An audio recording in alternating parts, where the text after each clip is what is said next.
Movie की शुरुआत में हम वर्जिल नाम के एक आदमी को देखते हैं जो एक बहुत ही ज्यादा वीरान, सुनसान और खतरनाक जगह पर पैदल चलते हुए पहुंचता है। वहां दूर दूर तक सिर्फ धूल उड़ रही है और जिंदगी का कोई भी नामो निशान नहीं है। यहाँ पर हमें कहानी में यह पता चलता है कि वह दरअसल कॉम्पाउंड नाम की एक बहुत ही रहस्यमयी जगह पर जाने वाला है। कुछ ही देर बाद वहां पर कीथ नाम का एक अनजान आदमी अपनी एक पुरानी गाड़ी लेकर पहुंचता है। कीथ का काम ही यही था कि वह वर्जिल को वहां से पिक करे और उसे उस कॉम्पाउंड तक सुरक्षित लेकर जाए, जिसके बाद कीथ उसे अपनी गाड़ी में बिठाता है और उसे लेकर निकल पड़ता है। इस लंबे सफर के दौरान हमें इस बर्बाद दुनिया की एक भयानक सच्चाई देखने को मिलती है। कीथ गाड़ी चलाते हुए वर्जिल से छोटी छोटी चीजों के लिए पैसे मांगने लगता है, यहाँ तक कि अगर वर्जिल को बाथरूम जाना है या फिर उसे पीने के लिए बस थोड़ा सा वाटर चाहिए तो कीथ उससे उन चीजों के लिए भी भारी कीमत वसूलता है। इस बात से हमें साफ पता चलता है कि वाटर की भारी कमी होने की वजह से चीजें बहुत ही ज्यादा महंगी हो चुकी हैं। उनका यह सफर इसी तरह से आगे बढ़ ही रहा होता है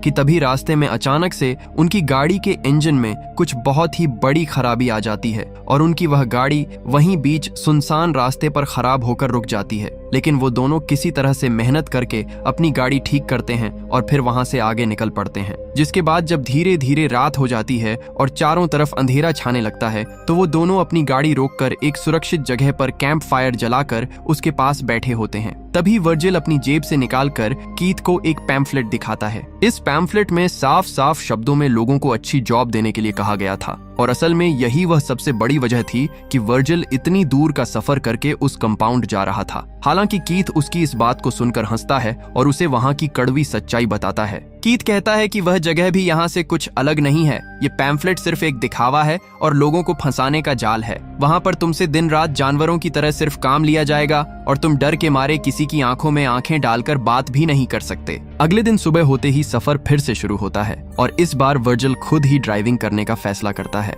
लेकिन उसे सही से ड्राइविंग नहीं आती थी, जिसकी वजह से गाड़ी का इंजन बहुत ही ज्यादा ओवरहीट होकर बीच रास्ते में ही बंद हो जाता है। इस बेवकूफी वाली बात से कीथ बहुत ही ज्यादा गुस्सा होता है और वह बुरी तरह भड़कने लगता है। तभी वहां टॉयलेट करते वक्त वर्जिल की नजर एक चमकती हुई चीज पर पड़ती है। उसे जमीन में दबी हुई सोने की एक बहुत ही बड़ी चट्टान दिखाई देती है। वह तुरंत भागकर कीथ को इस बारे में बताता है। कीथ पहले तो यकीन नहीं करता, लेकिन जब वह उस चट्टान को अपने तरीके से जलाकर चेक करता है तो उसे कंफर्म हो जाता है कि वह असली गोल्ड ही है। यह देखकर दोनों की खुशी का कोई ठिकाना नहीं रहता, इसलिए वो दोनों तुरंत मिलकर अपने पास मौजूद औजारों से उस चट्टान के चारों तरफ खुदाई करने लगते हैं। लेकिन जमीन के अंदर मौजूद वह गोल्ड की चट्टान बहुत ही ज्यादा बड़ी और भारी होती है, जिसे वो दोनों इंसान अपने हाथों से खोदने में पूरी तरह से नाकाम थे। इसलिए वो एक नया आइडिया लगाते हैं और अपनी गाड़ी से एक मजबूत रस्सी बांधकर उस भारी गोल्ड को खींचकर बाहर निकालने की कोशिश करते हैं। लेकिन वह गोल्ड का पत्थर इतना भारी था कि उनकी यह तरकीब भी पूरी तरह से नाकाम हो जाती है और गाड़ी उसे 1 इंच भी नहीं हिला पाती। अब क्योंकि काफी मेहनत करने के बाद धीरे धीरे शाम होने वाली थी, इसलिए कीथ अपने कैंप फायर जलाने के लिए आसपास से सूखी लकड़ियां ढूंढने लगता है। इस काम में वर्जिल भी पूरी तरह से उसकी मदद करता है। फिर जब रात में वो दोनों कैंप फायर के पास सुकून से बैठे होते हैं तो कीथ मुस्कुराते हुए कहता है कि दोस्त, मुझे नहीं लगता कि अब तुम्हें उस कॉम्पाउंड में जाने की या कोई भी जॉब करने की कोई जरूरत है, क्योंकि यह जो गोल्ड हमें मिला है, इस अकेले गोल्ड से हम पूरी तरह मालामाल हो जाएंगे और हमारी पूरी जिंदगी आराम से कट जाएगी। इस बात से वर्जिल भी पूरी तरह सहमत था, इसलिए वो दोनों बहुत ही ज्यादा खुश थे। जिसके बाद बातों ही बातों में कीथ कहता है कि हम में से किसी एक को शहर जाकर कोई भारी क्रेन लाना होगा, जिससे हम उस भारी गोल्ड को जमीन से सुरक्षित बाहर निकाल सकें, और हम में से जो दूसरा इंसान होगा वो यहीं पर रहकर उस गोल्ड पर नजर रखेगा ताकि कोई उसे चुरा ना ले। इस दौरान कीथ यह भी कहता है कि मुझे एक जगह पता है जो यहाँ से कुछ ही दूरी पर मौजूद है, जहाँ पर हमें क्रेन और जरूरत की चीजें मिल जाएंगी, लेकिन वहां जाने और क्रेन लेकर वापस आने में हमें कम से कम 5 दिन का वक्त लगेगा। असल में कीथ के मन में लालच आ गया था और वह चाहता था कि वह खुद उसी जगह पर गोल्ड के पास ही रुके जबकि वर्जिल क्रेन लेने जाए। जिस पर वर्जिल अपनी बात रखते हुए कहता है कि यह गोल्ड सबसे पहले मुझे मिला था और तुम्हें वह जगह अच्छे से पता है जहां क्रेन मिलेगी, इसलिए तुम खुद जाकर क्रेन ले आओ, मैं यहीं पर रुकता हूँ। जिस पर कीथ कहता है कि मुझे तुम पर बिल्कुल भी भरोसा नहीं है कि तुम यहाँ पर अकेले रहकर सारी चीजें अच्छे से हैंडल कर पाओगे, क्योंकि यहाँ पर बहुत सारी अनजान परेशानियों का सामना करना पड़ेगा और मेरे गाड़ी के साथ यहाँ से जाते ही तुम पूरी तरह से अकेले हो जाओगे, जिससे तुम गुस्से में कोई भी बेवकूफी कर सकते हो। लेकिन वर्जिल किसी भी कीमत पर नहीं मानता है और पूरे भरोसे के साथ कहता है कि तुम चिंता मत करो, मैं यहाँ पर सब कुछ बहुत अच्छे से संभाल लूंगा। जिसके बाद अगले दिन सुबह होते ही कीथ जाने की तैयारी करता है। वह वर्जिल को सरवाइव करने के लिए खाने पीने के सामान के साथ साथ इमरजेंसी के लिए एक फोन देकर वहां से अपनी गाड़ी लेकर निकल जाता है। हालांकि वह जाते जाते उससे सख्त चेतावनी देते हुए कहता है कि मेरे आने तक इस जगह का बहुत ही अच्छे से ध्यान रखना ताकि पीछे से कोई गड़बड़ ना हो। कीथ के जाते ही वर्जिल सबसे पहले उस गोल्ड के पत्थर को चारों तरफ से रेत से पूरी तरह से ढक देता है, जिससे किसी का भी उस पर ध्यान ना जाए। जिसके बाद वह पास के सूखे पेड़ पर अपना एक कपड़ा बांधकर अपने लिए एक छोटा सा कैंप बनाने की कोशिश करता है ताकि वह सीधी धूप से बच सके। फिर जब शाम होने लगती है तो वह पहले की तरह ही लकड़ियां इकट्ठा करके आग जलाकर उसके पास बैठकर अपना बचा हुआ खाना खाने लगता है। अगली सुबह उसकी नींद उस फोन के तेज बजने से खुलती है जो कीथ उसे देकर गया था, लेकिन बात करने से पहले ही अचानक से फोन कट हो जाता है। फिर दिन के समय जब वह लकड़ियां इकट्ठा कर रहा होता है तो उसे दूर से सूरज की रोशनी का एक बहुत तेज रिफ्लेक्शन दिखाई देता है, जिससे उसे दिल में यह डर बैठ जाता है कि कहीं कोई दूर से वहां छुपा हुआ गोल्ड ना देख ले। इसलिए वह फिर से गोल्ड को और भी अच्छी तरह से ढककर उस रिफ्लेक्शन वाली जगह पर चेक करने पहुंचता है। वहां पहुंचने पर उसे एक बहुत ही पुराना क्रैश हुआ प्लेन पड़ा हुआ मिलता है, जिसके मजबूत पुर्जों को तोड़कर वह उन्हें बहुत मेहनत से खींचते हुए उसी जगह पर ले आता है जहां पर उसका गोल्ड दबा हुआ था। और उस प्लेन के भारी हिस्सों की हेल्प से वह अपने लिए एक बहुत ही शानदार टेंट बनाता है, जिसमें वह आसानी से सिक्योर होकर रह सके। फिर जब वह कुछ देर सोकर उठता है तो देखता है कि बहुत ही ज्यादा गर्मी और लगातार धूप में काम करने की वजह से उसकी बॉडी और उसके पूरे चेहरे पर अजीब और बहुत ही ज्यादा दर्दनाक किस्म के लाल दाने निकल रहे हैं। अपनी खराब हालत के बावजूद वह एक बार फिर गोल्ड के पास पहुंचता है और दोबारा अपने औजारों से उसे तोड़ने की कोशिश करता है। काफी मेहनत के बाद वह आखिरकार उस चट्टान में से गोल्ड का एक छोटा सा टुकड़ा वहां से तोड़कर अपने पास निकालकर रख लेता है। हाथ में असली गोल्ड देखकर वह काफी खुश दिखाई दे रहा था। तभी उसके पास कीथ का फोन कॉल आता है जो उसे एक बहुत ही बुरी खबर बताता है। वह कहता है कि गाड़ी का इंजन बहुत ज्यादा ओवरहीट हो गया है, इसलिए उसे रास्ते में एक स्टेशन पर ही रुकना पड़ा है। हालांकि वह जल्दी से जल्दी आने की कोशिश कर रहा है,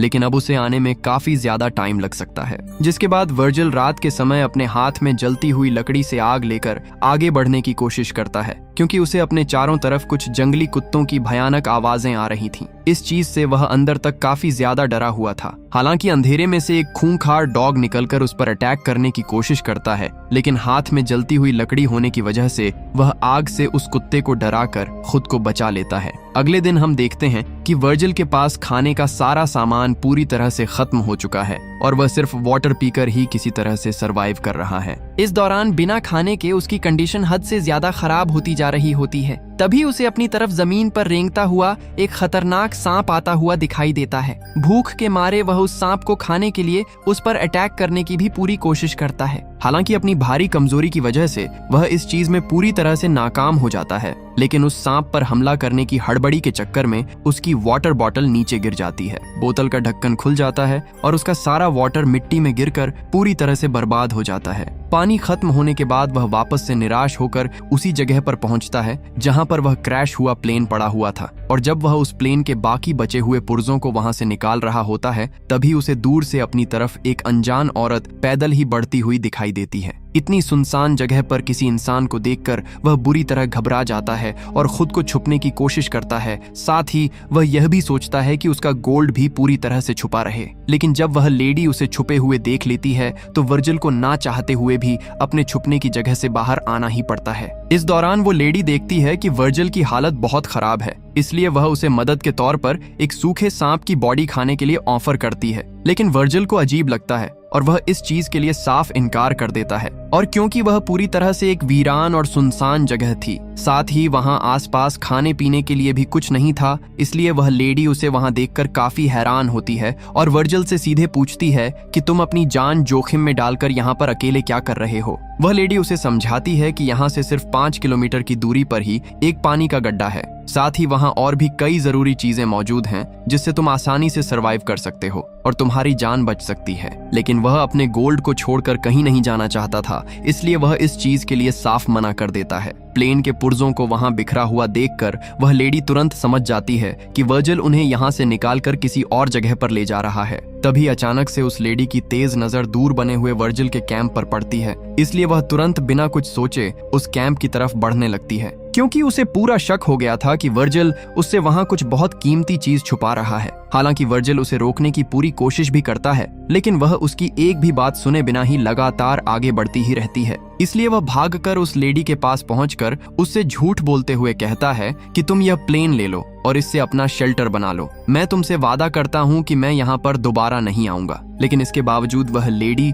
उसकी बातों को पूरी तरह से नजरअंदाज करके उसका पीछा करती रहती है और उससे लगातार तीखे सवाल कर रही होती है कि सच सच बताओ, तुम यहाँ पर क्यों हो और कैसे आए हो। जिस पर वर्जिल सवालों से बचने के लिए उसे झूठा जवाब देता है कि मैं दरअसल कंपाउंड की तरफ जा रहा हूँ और मेरा एक फ्रेंड मुझे यहाँ से लेकर जाएगा। इससे ज्यादा मेरे पास तुम्हें बताने के लिए कुछ भी नहीं है। लेकिन वह लेडी कोई बेवकूफ नहीं थी और समझ जाती है कि कहीं ना कहीं वर्जिल उससे एक बहुत बड़ा झूठ बोल रहा है। इस पूरी बहस के दौरान वर्जिल की शारीरिक हालत काफी ज्यादा खराब हो रही होती है और उसे चक्कर आ रहे होते हैं, इसलिए वो लेडी उसे वहीं बैठकर आराम करने के लिए कहकर खुद मौका देखकर तेजी से कैंप की तरफ बढ़ने लगती है। फिर कैंप के बिल्कुल पास पहुंचने के बाद वह लेडी पलटकर वर्जिल से कहती है कि मुझे अच्छे से पता है कि तुम यहाँ रेत में कुछ छुपा रहे हो और यहाँ अपने किसी दोस्त के साथ आए हो। साथ ही तुम दोनों कुछ बहुत बड़ा प्लान करने के लिए ही यहाँ पर रुके हुए हो, जो कि तुम मुझे बताना नहीं चाहते, लेकिन मैं इसका पता लगाकर ही रहूंगी। लेडी की यह बात सुनकर और अपना राज खुलने के डर से गुस्से में आकर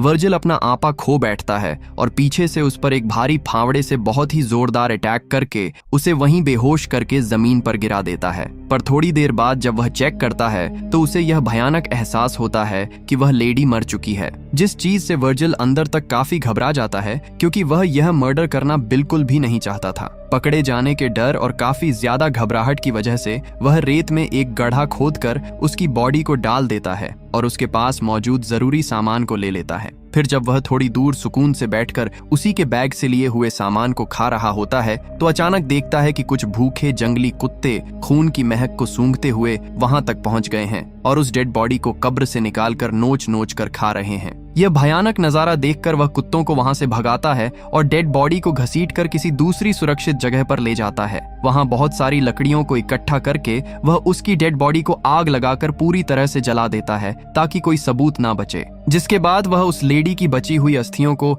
वहीं जमीन में गाड़ देता है। अगली सुबह जब सूरज निकलता है तो उसके पास फिर से कीथ का फोन कॉल आता है, जो खुश होकर वर्जिल को बताता है कि मुझे आखिरकार शहर में बुलडोजर मिल गया है, लेकिन उसकी वजह से मेरी वापस आने की स्पीड बहुत ज्यादा कम हो गई है। इतने दिन और अकेले इस नरक में रहने की इस बात को सुनकर वर्जिल बुरी तरह टूटकर फोन पर ही दुखी होकर रोने लगता है, लेकिन कीथ उसे समझाते हुए वहां मजबूत रहने के लिए हौसला देता है और कहता है मैं जितना जल्दी हो सकेगा उतना जल्दी तुम्हारे पास पहुंच जाऊंगा। तभी अचानक वर्जिल को अपनी तरफ एक अनजान गाड़ी आती हुई दिखाई देती है। उस गाड़ी को देखकर वह काफी ज्यादा घबरा जाता है और बुरी तरह डरने लगता है कि कहीं उस गाड़ी में बैठे इंसान की उसके दबे हुए गोल्ड पर नजर ना पड़ जाए। लेकिन खुशकिस्मती से वह गाड़ी बिना रुके उस रास्ते को पार करके वहां से चुपचाप आगे निकल जाती है, जिस बात से वर्जिल को दिल में काफी शांति मिलती है और वह एक लंबी सांस लेता है। फिर वह रात के लिए आग जलाने के लिए सूखी लकड़ियां इकट्ठा करने लगता है। तभी अचानक से वहां रेगिस्तान का मौसम बदलता है और बहुत ही भयानक रेतीला तूफान आता है। हवा इतनी तेज थी कि वह इंसान को उड़ा ले जाए। उस जानलेवा तूफान से बचते हुए किसी तरह से भागकर वर्जिल अपने कैंप में पहुंचता है और खुद को बचाने के लिए अपनी तरफ से हर मुमकिन कोशिश करता है। लेकिन उसके देखते ही देखते उस भयानक तूफान में उसकी पानी की बोतल के साथ साथ उसका पूरा टेंट भी हवा में तिनके की तरह उड़कर तबाह हो जाता है और वो खुद भी उड़ती हुई रेत के साथ पास के एक भारी पेड़ के नीचे बुरी तरह दब जाता है। फिर जब अगली सुबह मौसम शांत होने पर उसे होश आता है तो देखता है कि तूफान में उड़कर आई एक नुकीली लकड़ी का बड़ा टुकड़ा उसके पेट में गहराई तक घुस गया है और कल रात आए रेतीला तूफान की वजह से अब वह गोल दबी हुई जगह को बिल्कुल भी पहचान नहीं पा रहा था, क्योंकि निशानी के लिए जो पेड़ वहां था वह पेड़ भी वहां से जड़ से उखड़ चुका था। हालांकि वह भारी दर्द के बावजूद गोल्ड को ढूंढने की अपनी पूरी कोशिश करता है, जो काफी मेहनत के बाद आखिरकार उसे मिल भी जाता है, जिसके बाद वह हिम्मत करके एक झटके में अपने पेट में लगी हुई उस लकड़ी को खींचकर बाहर निकालकर जख्म को एक साफ कपड़े से कसकर बांधने की कोशिश करता है। खून नहीं रुकता, इसलिए वह एक लोहे को गर्म करके अपने खुले घाव को बुरी तरह जला लेता है, जिससे ब्लीडिंग को रोका जा सके और कोई जानलेवा इन्फेक्शन भी ना फैले। और ऐसी जानलेवा गर्मी में बिना टेंट के रहने की वजह से वर्जिल की हालत दिन पर दिन और भी ज्यादा खराब होने लगती है। फिर जब कई घंटों बाद उसकी आंख खुलती है तो उसे धुंधला सा एक लड़की दिखाई देती है, जो शायद उस पर हमला करने वाली होती है, लेकिन वर्जिल के होश में आने से वह डर कर उसे छोड़ देती है, साथ ही तरस खाकर उसे पानी भी पिलाती है। तभी वहां पर घूम रहा एक जहरीला बिच्छू वर्जिल की बॉडी में हुए घाव के रास्ते से उसके शरीर के अंदर घुस जाता है। इस दौरान उसे पानी की कमी और जहर से अजीब से हेलुसिनेशन हो रहे होते हैं और उसे वही लेडी जिंदा दिखाई दे रही होती है जिसे उसने मार दिया था। तभी उसका फोन जोर से बजता है, जिसे उठाने पर कीथ घबराते हुए उससे पूछता है कि वहां पर मौजूद वह लड़की कौन है और क्या वह हमारे गोल्ड के बारे में कुछ भी जानती है। तुम्हें उसे जल्दी से वहां से भगाना होगा। तो वर्जिल इस चीज के लिए कीथ को हाँ करता है और वहां पर आई लड़की जब उससे खाने के लिए मदद पूछती है तो वह उसे रूखेपन से मना करते हुए वहां से तुरंत जाने के लिए कहता है। हालांकि वह लड़की वहां से जाती तो नहीं, बल्कि उससे पूछती है कि क्या तुमने मेरी बहन को नहीं देखा है, जिससे वर्जिल को साफ पता चलता है कि मरी हुई लड़की कोई और नहीं बल्कि वहां आई लड़की की सगी सिस्टर थी। इस दौरान बुखार और जहर की वजह से वर्जिल को अपने चारों तरफ भयानक आग जलती हुई दिखाई देती है। फिर वह तड़पते हुए कीथ को कॉल करके पूछता है कि तुम कहां पहुंच गए हो, तो वह शांत आवाज में बताता है कि मैं तुम्हारे बहुत नजदीक हूं। तभी वर्जिल देखता है कि खून के प्यासे जंगली कुत्तों ने उसे चारों तरफ से घेर लिया है, क्योंकि वह उसके घाव से निकल रहे ब्लड को सूंघ रहे थे और अब वो खूंखार कुत्ते उस पर हमला करने की कोशिश करते हैं। तभी हम देखते हैं कि यह सारी दर्दनाक चीजें कीथ दूर एक पहाड़ी पर बैठा मजे से देख रहा होता है और वर्जिल की मदद के लिए बिल्कुल नहीं जाता है, क्योंकि वह हमेशा से चाहता था कि वर्जिल मर जाए और सारा गोल्ड कीथ को अकेले मिल सके।